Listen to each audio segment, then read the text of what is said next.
I stood before this group about 5 years ago in Santa Monica, then the soon-departed chairman of the board of JAMS, to talk about the business of mediation, commercial success of mediation in the United States and other countries. I felt I had something to offer in that regard. But I observed at the end of that conference, at the end of my talk, really a call to action. And based on the concept that as successful commercial mediators, some with 20 or 30 years of experience in the industry, we were in danger of complacency. And that really, complacency was sort of the kryptonite to our ability to move forward in this business and really inspire the next generation of people who come behind us. And it's been 5 years since that conversation. The world is seemingly at times a darker, more foreboding place. And maybe the call for us to look for ways to expand our skills is even louder, even more needy. And that's really what fits so nicely in John's program and the IMA's effort here in Edinburgh, is to try and have a conversation about ways that we as successful commercial mediators can take our skills and apply them in a universe of conflicts, societal conflicts, be they local or regional or national, because there's never been a more important time and there's never been a more skilled group to be able to contemplate that challenge. So today we're going to renew that conversation over the next 90 minutes.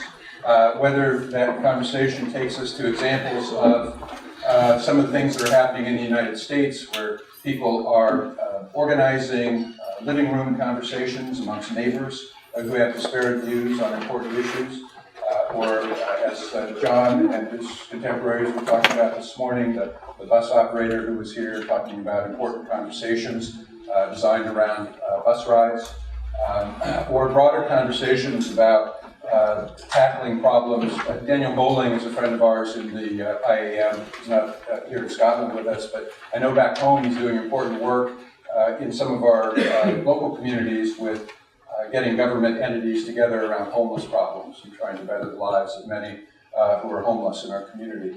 So we're going to talk not just with our guest, who I'm going to introduce momentarily, but in groups and amongst ourselves in the next 90 minutes to try and stimulate a conversation about what we can do to extend the universe of our efforts. And if there's a gallon left or a liter left in the tank for many of us, how are we going to tap into that and fuel our energy as we look for the same type of creative ideas and thought leadership and passion that drove many of us to this in the first instance 30 years ago and have got us to this moment in time. So where we go from here, how we continue to be inspired, and how we look to apply these talents in a different context is really the subject of our conversation. And that's enough for me by way of introduction, because we really have a delightful guest, and I think I'd like to spend a few minutes introducing her and letting you get to meet the person that I've only recently met, but I think you'll find her to be both delightful and informative. So let me get on with that.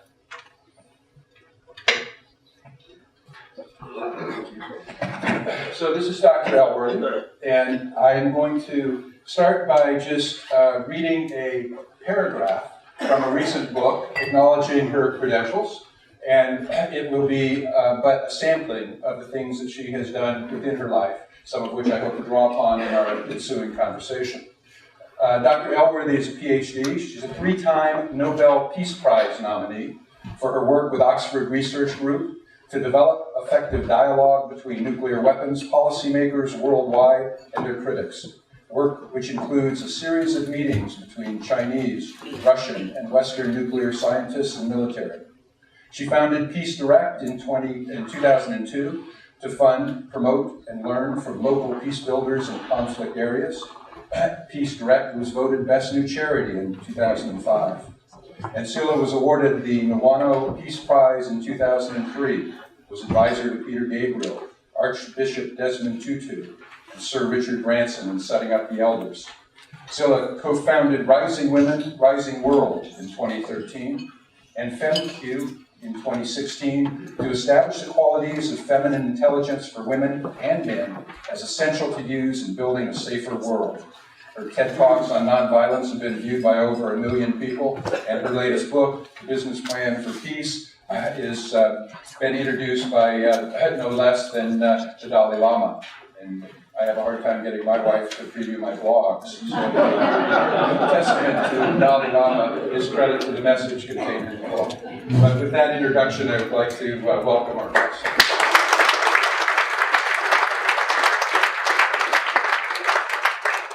Great, thank you for being here. Dr. Elworthy, can you give us a sense of how you arrived at this moment in time? And I know that's a broad question, but how did you find your way into the peace-building world? And was it an epiphany in one moment, or was it a gradual confluence of sort of life circumstances that brought you here? Well, I think I was one of those lucky people who had no choice. I was 13, sitting in my parents' living room and watching a grainy old black and white TV in 1956, when the Soviet tanks were rolling into Budapest and mowing down kids not very much older than me. And I was so shocked by what was happening there. I rushed upstairs to pack my suitcase. And my mother came up and said, "What are you doing?" And I said, "I'm going to Budapest." And I had no idea where Budapest was. And she said, "What for?" And I said, "There's something so horrible happening there that I have to go." And she said, "Don't be so silly," as mothers did in those days. And I burst into tears. And bless her, she got it. She got how important this was for me. I was only 13. It was just pure, strong emotion.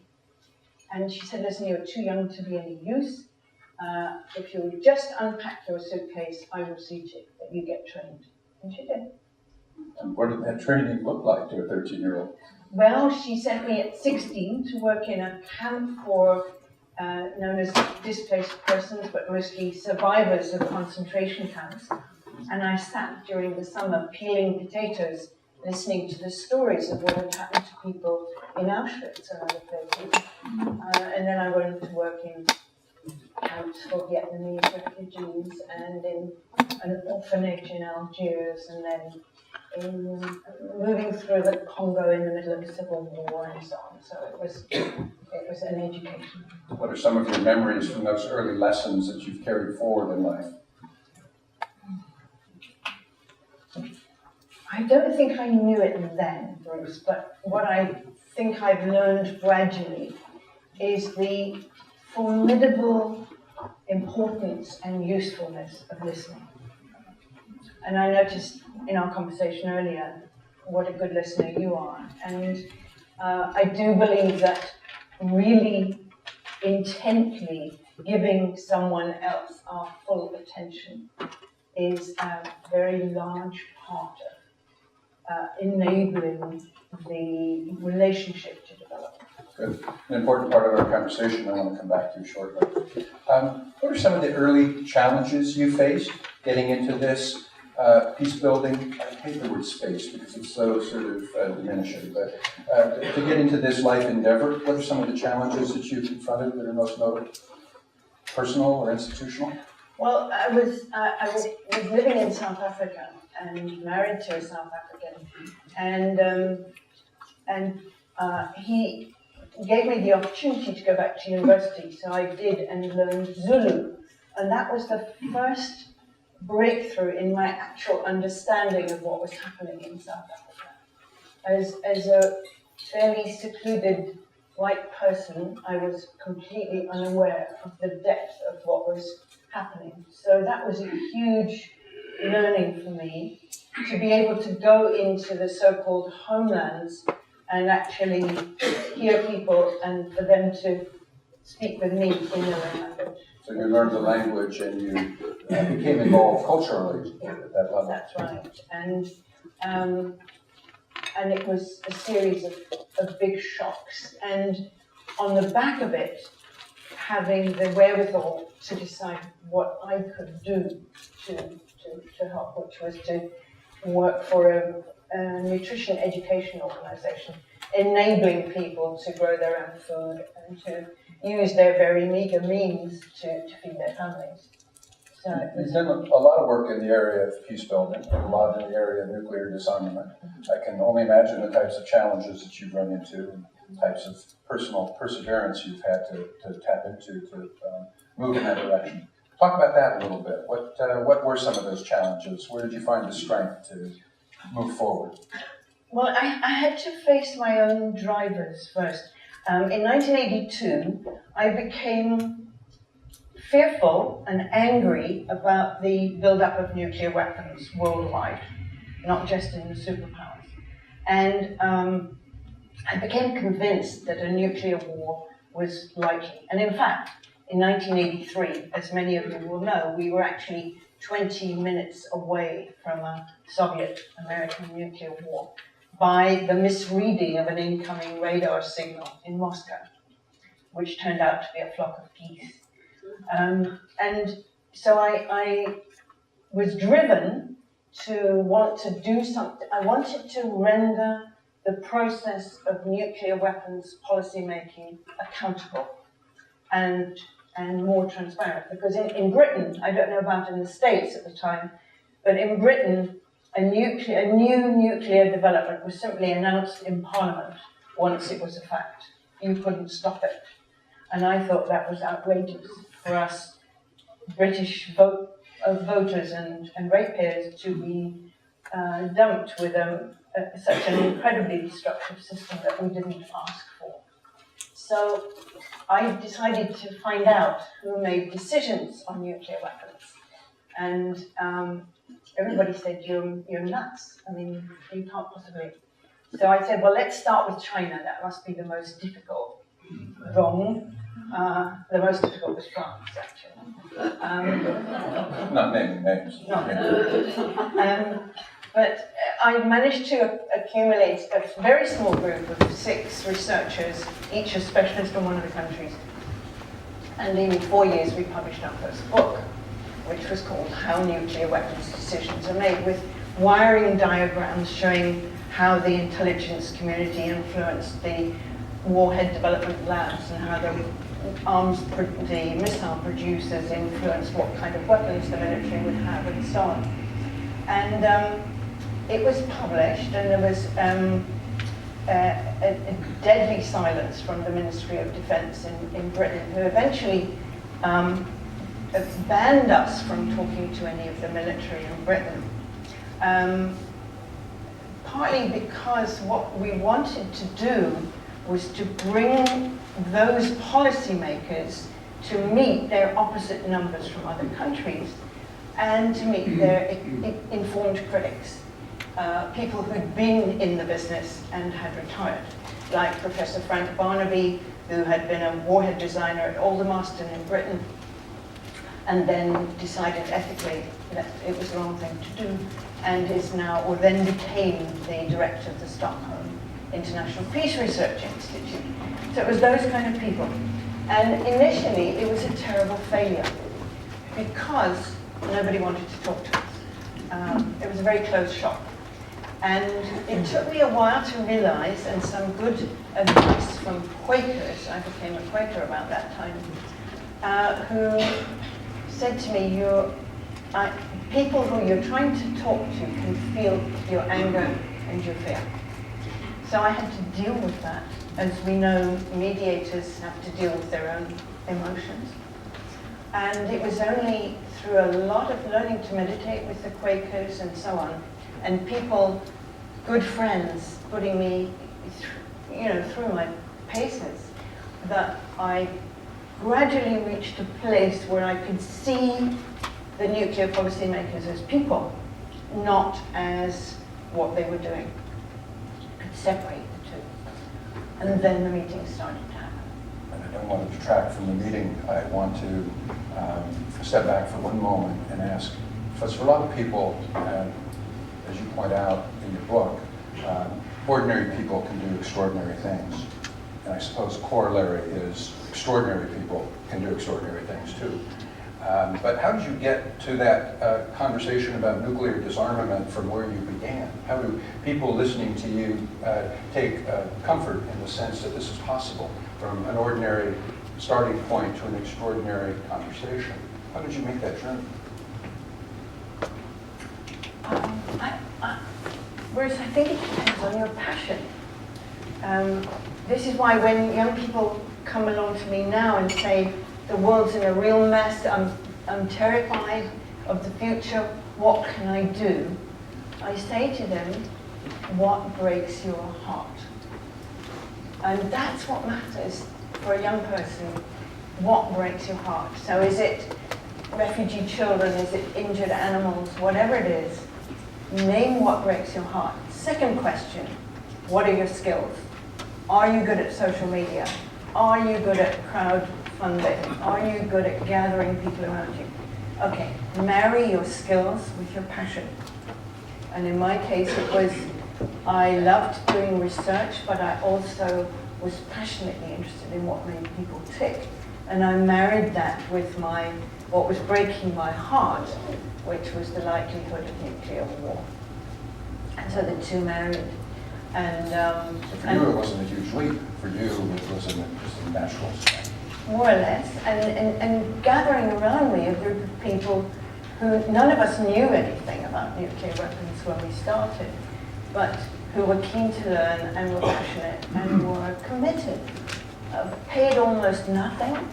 At the beginning, there was no funding, and we just had to do it out of, actually, I just used all my savings to start. I interrupted your path, though. You were telling us a little bit about bringing these sides together and the power of that connection. Please continue. Well, this is where it comes close to what you're all expert in this room, which is how do you mediate people who are coming from totally opposite directions. And I was lucky enough to be invited to Beijing in 1986, in the middle of the Cold War. And I said to some of the, there were people involved in international communications, and ultimately I got to meet some of the military and some of the physicists. And I said, would you be willing to come to Oxford in a delegation? And so they brought a delegation to Oxford, and we took them to St. Anthony's College. I don't know if any of you know Oxford, but it's the College for International Relations, and the auditorium was absolutely full, packed, because Chinese military delegations don't, or in those days, never. And so I was sitting and I was chairing it, and quite a discussion developed between the Chinese military and the British military, and it was getting a little hotter in the room, and people weren't listening to each other. It was just an argument. And so at some point I said, gentlemen, we've heard such interesting facts put on the table. Can we please take 3 minutes in complete silence to simply let those facts land with us, to absorb what we've heard? And somewhat to my surprise, complete silence fell. And at that moment, I knew, especially when we resumed and the whole conversation was different, I knew that there was this, the undercurrent that had to start to, the undercurrent of what was really happening in the room had to begin to mesh with what was the arguments that were being made. And you will know that so well. Thank you. I'm keen on developing some specific examples of things that you've either experienced directly or cohorts have developed along with you. In your book, you talk about this example of just a moment in time of conflict involving an American soldier. And I'd like to describe that to the audience because it resonated for me as the power of being in the moment, and I'll let you describe it, please. Well, this moved me to tears. It was recorded in the New Yorker, I think. Lieutenant Colonel Chris Hughes, 3 months after the American invasion of Iraq, was leading his men when you still could lead a foot patrol down the street in Najaf. And all of a sudden, out of both sides of the street, the mosques and the side streets, came extremely angry men, shouting, yelling, waving their fists, and screaming at these young soldiers who had no idea what they were saying because they didn't speak Arabic. And Lieutenant Colonel Hughes strode into the middle of the whole thing with his weapon pointed at the ground and gave his men an order they had never heard in their lives. Kneel! And these heavily armed young soldiers wobbled to the ground with their backpacks and their helmets and the weapons into the sand. And complete silence fell. And after 2 or 3 minutes, everybody went home. Now there's 2 key elements to this story which you spotted immediately. The first was the presence of mind of that young officer. He was able in a flash to see that a massacre was in the making, and he knew what to do. And that's the second point, is that what he ordered his men to do was a gesture of respect. A simple, undeniable gesture of respect. And what he knew is what we've now been able to unravel, which is that humiliation is one of the biggest drivers of conflict, and the fastest antidote to humiliation is respect. Perfect, thank you. Other examples in the book that caught my attention. You've done quite a bit of work with women. We'll come back to that in a few minutes. But an example of the young schoolgirl in the Mideast that was such a powerful story in the book. Could you touch on that too, please? Yeah, well, she's Gululai Ismail. She lives in the Swat Valley in northwest Pakistan, which is probably one of the most dangerous places in the world to be a woman. And she started aged 15 when I first met her, getting girls into school, along with her colleague Malala Yousafzai, who you will know because she won the Nobel Peace Prize, who got shot in the head for doing exactly that. Well, Gululai, undeterred, she's one of the bravest people I've ever met, went on to develop and train teams of young men and young women to go into the madrasas. You know what a madrasa is? It's a school where, a religious school, and in this case, in northwestern Pakistan, where young men were being trained for jihad. And what these teams of young people did was to go with the young men who were being trained for jihad back to their families and sit down and discuss with the parents why the Quran would not approve of suicide bombing. And they have so far dissuaded 203 young men from carrying out suicide bombings. Now, if that's not conflict prevention, I don't know what is. And when you think of the people who are alive now because of what those kids did not do. And so, well, you mentioned Peace Direct earlier, which is the organization I set up in 2002. Because we had done a survey, from having worked with nuclear weapons, I handed on all that work to my colleagues who are much better at it than I was, and started to become aware of what was happening at the other end of the scale of violence, namely at the grassroots. Because I had a hunch that people were taking local conflicts into their own hands and dealing with them, and in many cases risking their lives to do that. So I asked a young researcher to find out, this was in 1999, how many such locally led peace initiatives existed in the world. And he was able to track down 350, which matched our criteria of accountability, measuring and monitoring what they were doing. And we were able to identify these 350. We did the same exercise last year, and the number is now 1,650. So that phenomenon is growing like this. It's like green shoots coming up through concrete.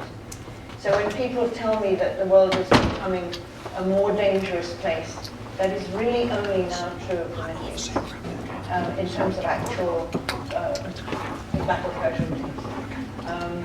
And we're being encouraged by the media to feel a lot more fear than is really useful in this day and age. We have the opportunity to look much more deeply into how conflicts at the sharp end are being resolved. And that's what these heroes of mine are doing. They're the bravest people I've ever met in my life.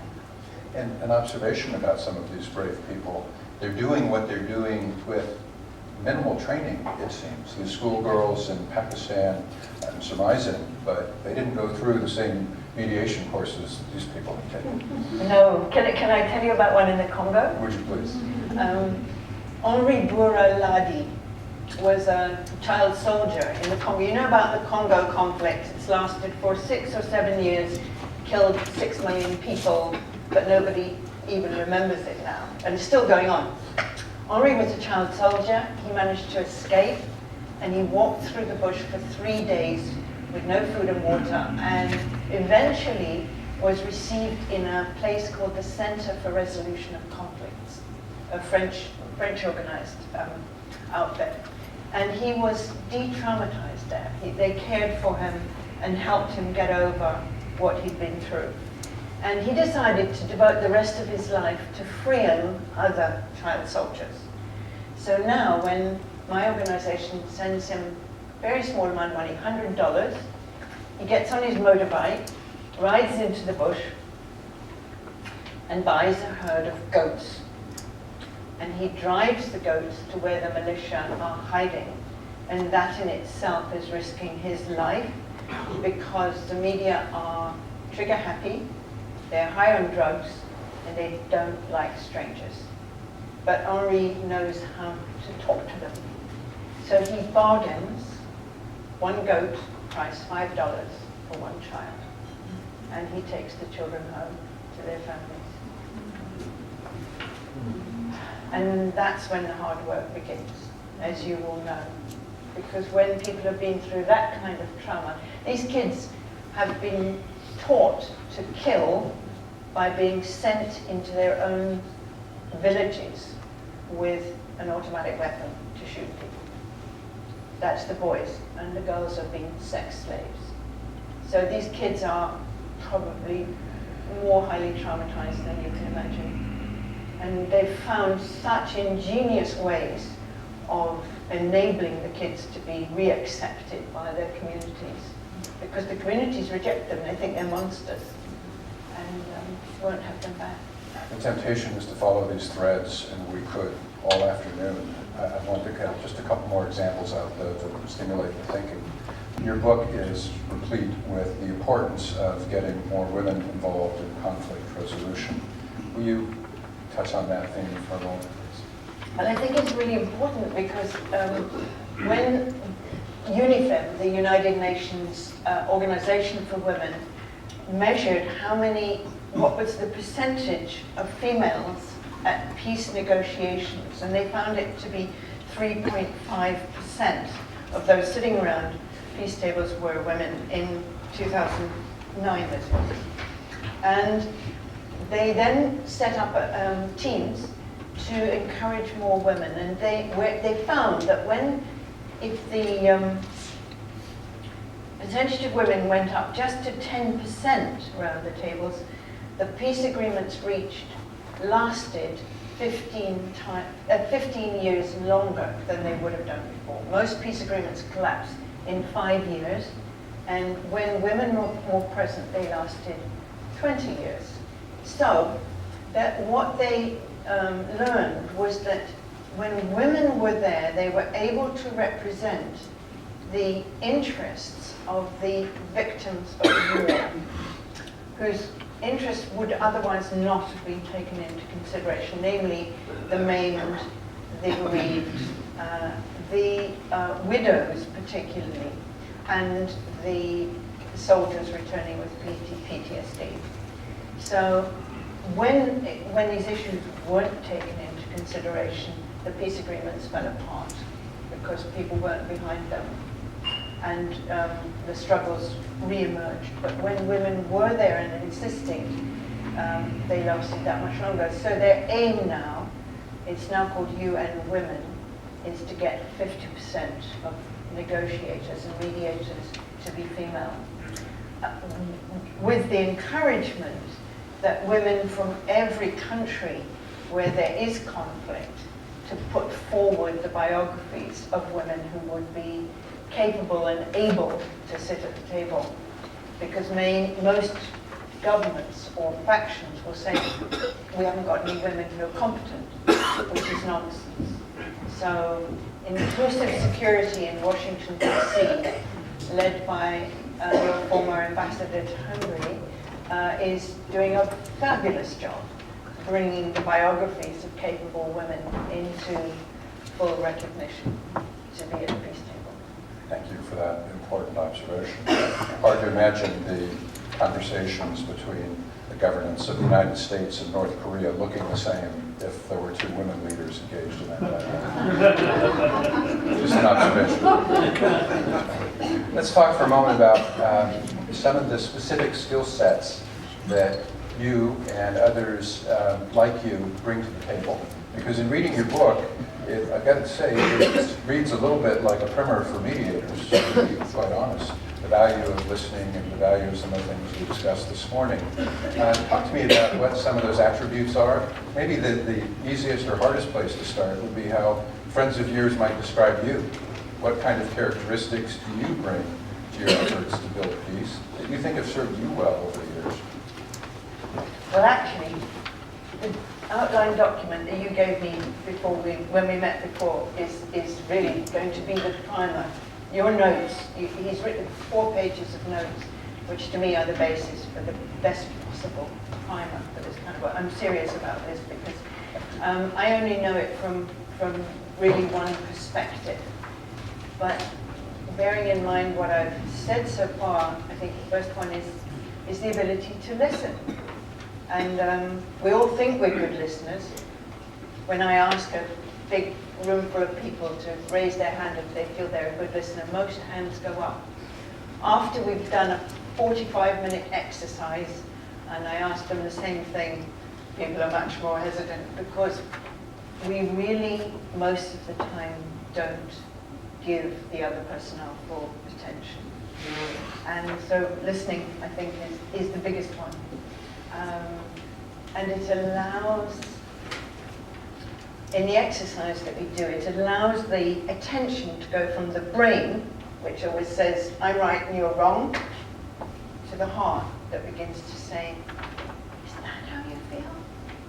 And once we begin to feel what the other person's feeling, something shifts and a possibility emerges usually. But everybody in this room knows more about that than I do. So. Still near and dear to all of our hearts and worthy of a moment of conversation. I mean, in mediation training, even with experienced mediators, we give lip service to the need for effective listening. We often call it listening without judgment, but we now know that listening without judgment is impossible from a neurobiological perspective. The best we can do is suspend judgment, listen with curiosity, listen for the congruence of words and body language, at a deeper level of listening that really is about listening with your whole being. And so I think we all have lessons to learn still about it. And maybe you can describe for a moment your experience with the French perfume manufacturer, I won't name, but that was an interesting story as well.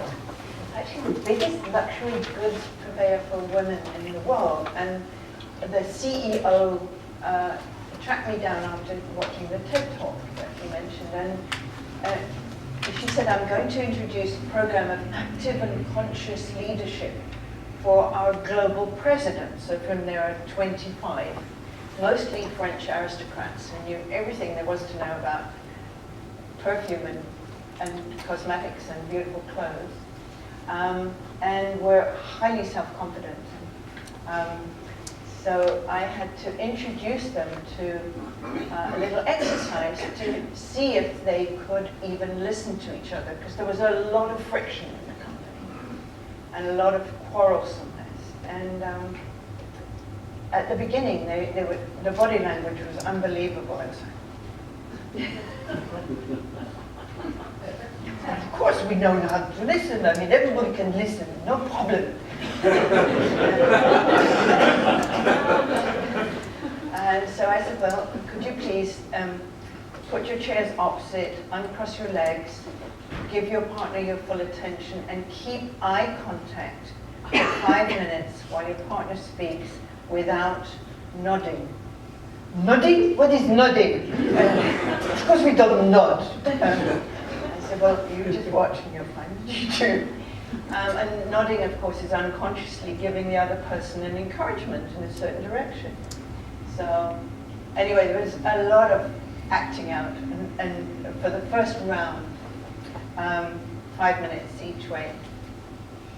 And we progressed through it somehow or another, and by the end of it, I asked them, do you really think you know how to listen? They went, and pulled faces. Anyway, we did this for two separate mornings of the conference for 45 minutes each time. And eventually they said, this works. And so they asked me to introduce it to the next 200 executives and the next 400 at a different level. And eventually they said, what you taught us enables us to resolve in 15 minutes what would have taken 4 hours and still not been resolved. So that company has taken this into its DNA and into its daily relational practice. And they've even come up now with the concepts like vulnerability is a good idea and safe to fail. So they're taking on a different culture now. As I listen to your fabulous example, I think you may have still dodged my question, albeit artfully, which is how a friend of yours might describe you in particular, and the characteristics you bring. Because I've just met you, and certainly one of the words that comes to mind to me is courage. The courage you have to move forward in the face of lots of adversity. But give me other words that either describe you or, if necessary, other people around you who have been successful in applying dispute resolution skills in a variety of contexts. Self-reflection being an important part of this.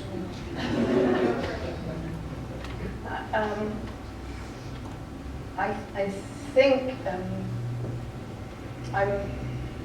I'm fascinated with developing what I would call the helicopter view of myself. In other words, having an observer, my own observer that watches what I do and observe when I'm acting out or when I'm showing off or when I'm doing something which is not helpful to the process. So I think that's one of, I think having meditation practice of some kind of self-knowledge, fairly regular, if possible, daily discipline of quiet self-inspection is vital. I really think it's vital. Because otherwise, unconsciously, I'm projecting out some emotion or other, and that can get totally in the way of any resolution that I'm trying to engender and interfere with it, and not least with colleagues. I mean, me and my colleagues have tremendously deep and difficult sortings out of our own inability to understand each other. So it's an ongoing work in progress, I would say. And one thing we can all learn from you, amongst many, is for people who are passionate and driven and busy, what do you do for self-care? Mm-hmm. What do you do to continue to tap into a wellspring of energy that serves you so well in these pursuits? I have a garden. I live in the Cotswolds. It's in the south of England. And when I came to live there, I noticed a big high wall. And I went and opened the door, and it was like the secret garden. Anybody ever read that story when you were little? And it was all totally overgrown, and there was, in one corner, there was an old man digging. And I said to him, can anybody have a piece of ground here? And he said, yeah, if you clear the weeds, you can. So I went and found a south-facing wall and dug myself a 4 square yards, and then next year another 4 square yards. Bit of colonial expansion, and now I have a nice vegetable garden and a greenhouse. And so, to answer your question, that's the ground is my nourishment. The earth, going out, getting filthy, not minding what I look like, what I sound like, just listening to the birds. That's To bring this part of the conversation to a conclusion, not the least of our opportunities, I assure everyone, you have a unique opportunity this coming weekend, which is to meet the First Minister. And through John's good offices, obviously, arranging for that opportunity as many. What do you think about as you approach that opportunity? What seeds do you hope to even John is nervous about it.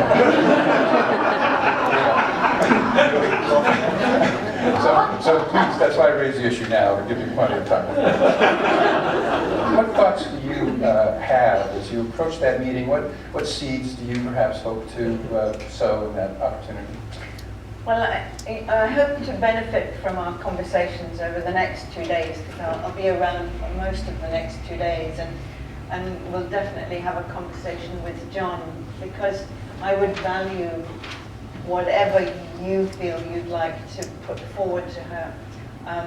I was born in Scotland, and I love Scotland, and I'm not totally in favour of independence for Scotland, but I do feel that there are ways in which Scotland could become the heart of a movement to replace the current methods of diplomacy and the efforts to resolve conflicts with high-skilled mediation. And I would love to see Edinburgh become the hub of such training with all your help. I think that would be a wonderful claim to fame for the country. And also, we're in the midst of the most horrible, messy negotiations with the EU, as you know. And we're doing it in such an unskilled way. And I just wish that we had put in place much more support for our political leaders by people like yourselves with your kind of training. Because I believe that every political leader, when they come into office, should be surrounded by good, strong people who will keep them honest and keep away the influences and lobbyists who want to divert them into very bad decisions. So I believe, having talked to you both and learned a bit about this International Academy, that what you are developing is going to be seen as a normal education in 20 years. I think it should be part of school education, part of university education, that everybody should learn these skills, because it will diminish family fights, it will diminish horrific legal processes, it will diminish pain.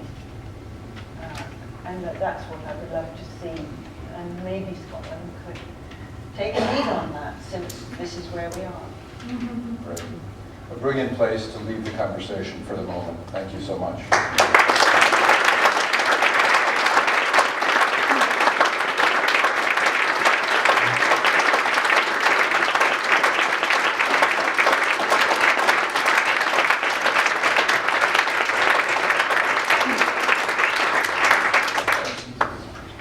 What we'd like to do now is really involve the rest of you in a broader conversation about things that might be achievable for all of us within our own communities or regions.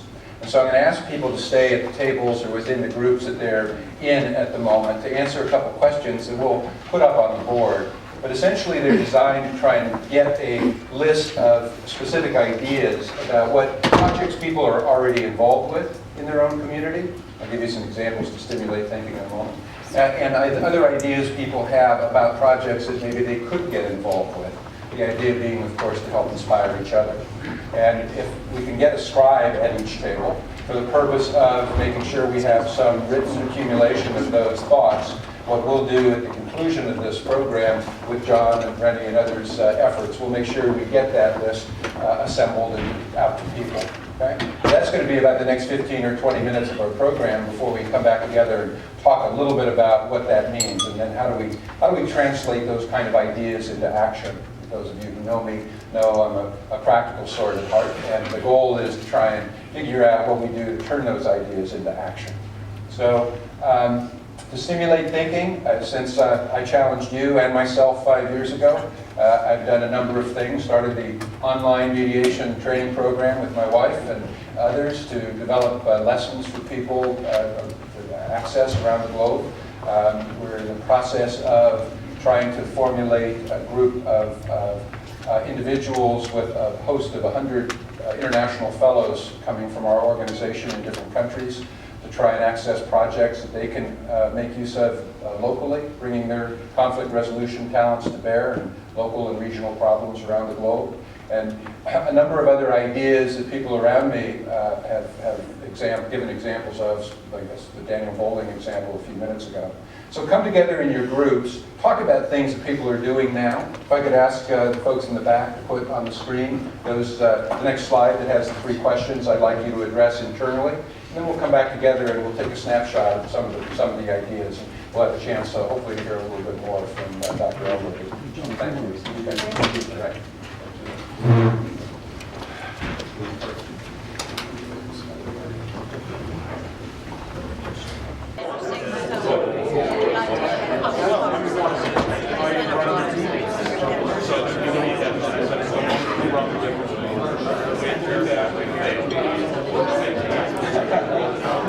All right, let's bring this conversation back to the head. I had made an executive decision a while ago during my lovely interview, because I could tell from the audience attention that you were going to learn much more and remember much more from our conversation and listening to Dr. Elworthy than listening to me.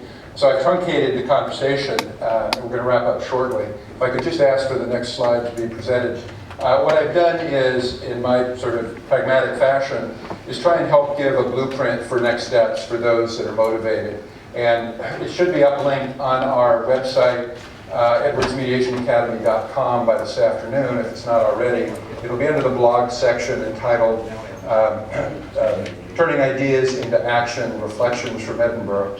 And it really is an expansion of all of these important concepts from my standpoint on how do you take all of these conversation points and really turn them into concrete next steps. One of the ironies, of course, in what we do is developing the concept of looking inward and recognizing that it's our ability to develop our own personal capacity that allows us really to help others. And whether that personal capacity is one of self-awareness and managing our ego, our ability to perceive our own emotions, and sort of what we come from historically in terms of emotional experience, building empathy, as we discussed, certainly listening, a recurrent theme in this conversation, and mindfulness techniques to pursue focused attention, all of which reflect the mediator's mind. The mediator's mind being a concept that I talk about often that influences all of our interventions regardless of how we attempt to intervene. It influences the words we use, it influences the process we help design, it influences all of these different capacities. But for a more developed conversation around these points, go to the white paper that's on the blog. You don't need to listen to me articulate things that are probably much better said in writing. Could I have the last slide, please? Okay. So once you've developed your inner capacity to its fullest extent, as Dr. Elworthy said earlier, then the question is, how do you identify your intervention? To use her words, you find your passion. You find that thing in life that breaks your heart. And then you reflect on your skill set. What do you have to offer? Presumably everybody in this room has mediation skills, but beyond that you have more. And then you need to bridge those passions with those skills to really develop the intervention. Toward that goal, there's a number of specific steps. defining the focus is a conversation about whether it's that local project in the church versus a broader project involving sustainability, wind farms and the like, and conversations with property owners. Which of those fits your skill set? Identifying key relationships, understanding issues at hand. We often find and talk about in commercial mediation that we don't have to be experts in particular substantive areas, but my supposition is that as we move into broader societal conflicts, a deeper knowledge of those conflicts, including the culture in which they arise, is an important attribute that we bring to the conversation. Identifying all the potential stakeholders speaks for itself. There's lots of examples of folks that have failed and tripped out of the starting blocks because they haven't engaged all the appropriate stakeholders in a dispute. And then developing the roadmap, meaning devising a business plan and ensuring sustainability. Too often a lot of these noble efforts fail because from the beginning we parachute in and we think that we're going to be welcomed with open arms, when in fact the opposite is true. Conflict partners need to know that we're there for the duration, that we're buying into that dispute and really going to help carry them along the way. So that requires sustainability in your roadmap. And ultimately, applying your proven mediation skills.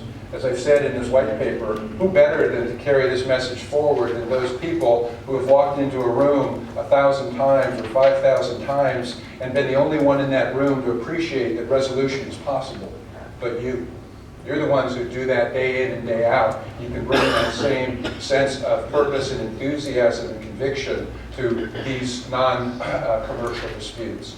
So I do encourage you to read the white paper that is a much more developed conversation around these bullet points. I hope you'll appreciate that I borrowed extra time to share with you the wisdom of our guest. And I'm just going to bring to a head a last quote from her book that really sort of touched me as I read it. But my wife and I have often said to our children that sort of the measure of life is going to be how you treat other people and what you do for other people, particularly those less fortunate. And then I read in Dr. Elworthy's book that there's some research done on the qualities of 21st century leaders, and the highest level of consciousness is service to others. It's described as selfless service in pursuit of your passion, your purpose, or vision. And in seeking ways to resolve conflict in service to others, Dr. Elworthy writes, "In this way, you will become robust as well as empathetic, courageous as well as sensitive, resilient at the same time as being full of grace. In short, you will become a noble person in service to your community and the world." So thank you to our honored guest.